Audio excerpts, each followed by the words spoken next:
Hello, kindergartners, first graders, second graders, and third graders. It's good to see you. It's Mrs. Hilliard here.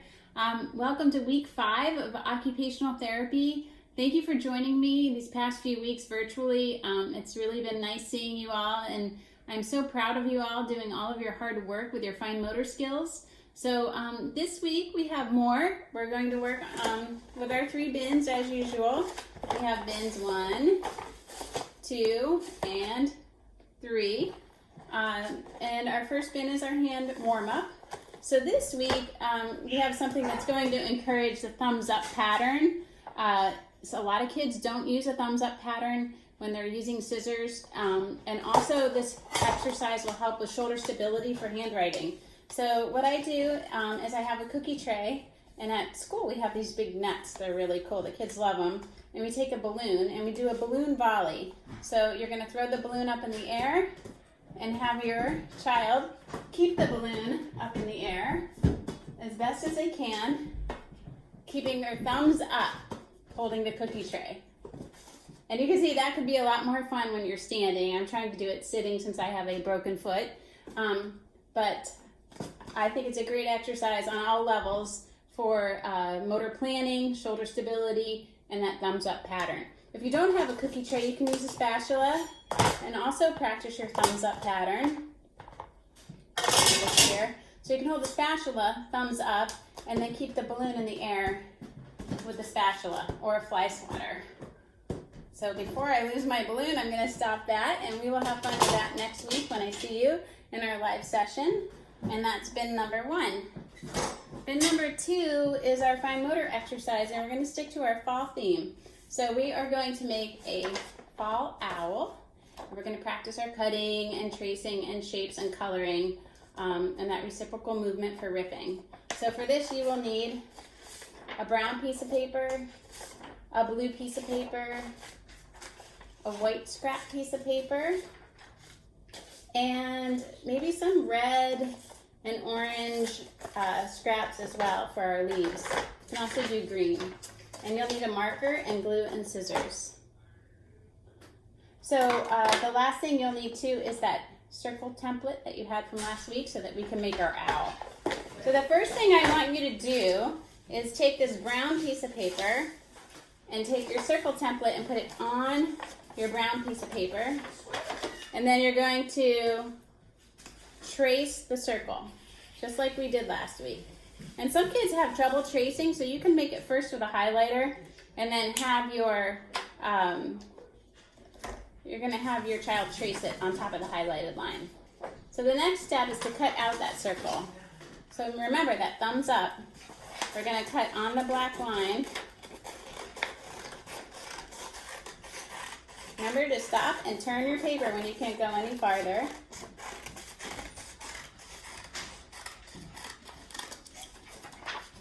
Your circle. The next step is folding. So a lot of kids are working on folding, and this one's a little more interesting because it's almost like making a paper airplane. We're going to fold the corners of our circle down like this, almost like you are making a paper airplane. So it looks like that. And then we're going to take the top and fold it down. So we have our owl. And then we're going to take some glue. If I can get the lid off, and glue that part down that you folded so it makes the owl's face. So it'll look like that when you're done. The next step is to make the eye. So you'll need that scrap piece of white paper, and then your child can practice drawing a circle and folding. So they're going to fold that white sheet of paper, and then they're going to draw a circle. And then we're going to cut out the circle.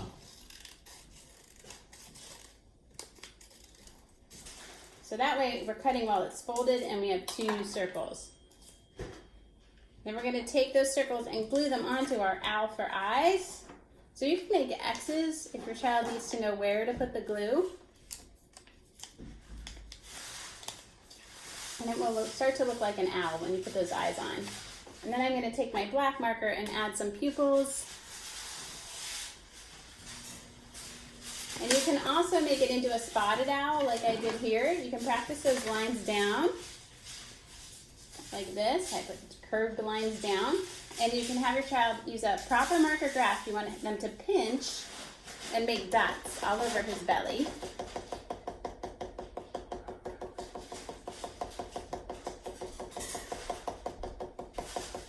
And then you're going to take one of those scrap sheets that I asked you to save over the past few weeks. I'm taking orange. You can use orange or red.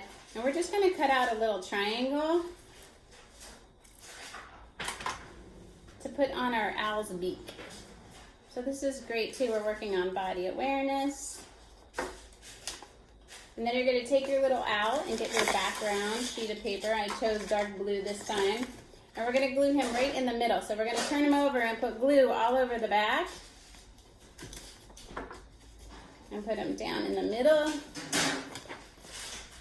And then we're going to practice drawing lines across. So we're going to take a line and draw a tree branch all the way across. And then for kids who are practicing coloring and boundaries, we're going to draw another line across. And then they can practice coloring in that space. So we're going to have them practice coloring in the lines. And a lot of my students are working on diagonal lines as well. So we're going to add some diagonals to that branch. So maybe one here and here, here and here. And then we're going to add some leaves. So you're going to practice ripping those scrap sheets of paper that I asked you to save. I think I'm going to use some green this time. And we're going to rip. So using that reciprocal movement and that pincer grasp, we're going to rip like 10 or 15 little squares of paper. And then we can put them on our tree branch.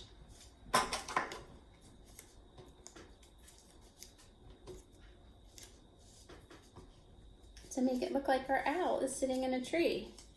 He looks so cute.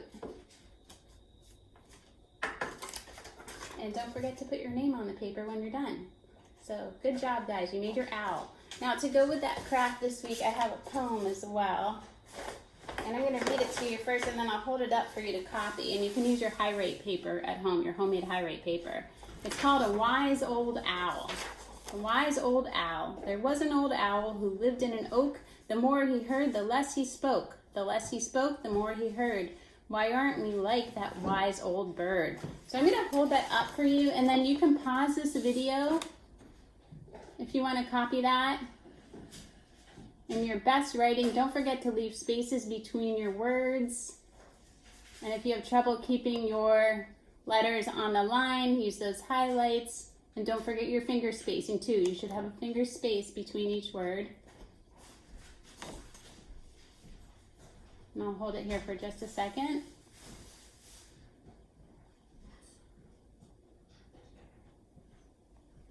And we'll work on that in our one-on-one session as well. All right. So good job writing, guys. We're all done with bin number 2. We're going to move on to bin number 3. I'm going to take off my tie shoe. Some of us didn't get to practice shoe tying this week, and that makes me sad because I really like practicing shoe tying, and I think everybody should be able to tie their shoes. So you're going to take your shoe off, put it on a piece of paper on the table. Okay, I'm going to face it this way so you can see. Again, I left that top hole empty so I can plug in and use my anchors. Some of you guys are doing so good with this at home. And we're going to pull up our bunny ears. We're going to pinch and pinch. Make that X, the one that's behind or closest to you, goes down through the tunnel. Pull it through the back. Good job. We're going to pull those up again. Make that X. Make sure you save that space down below. The one that's behind or closest to you goes down through the front.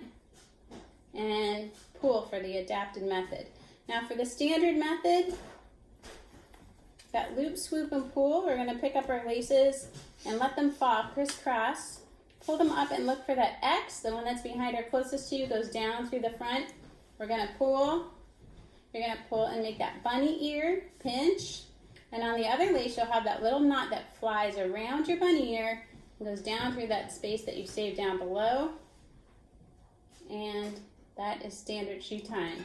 You guys did a great job. Thanks for joining me today. I look forward to working with you next week. Have a great night.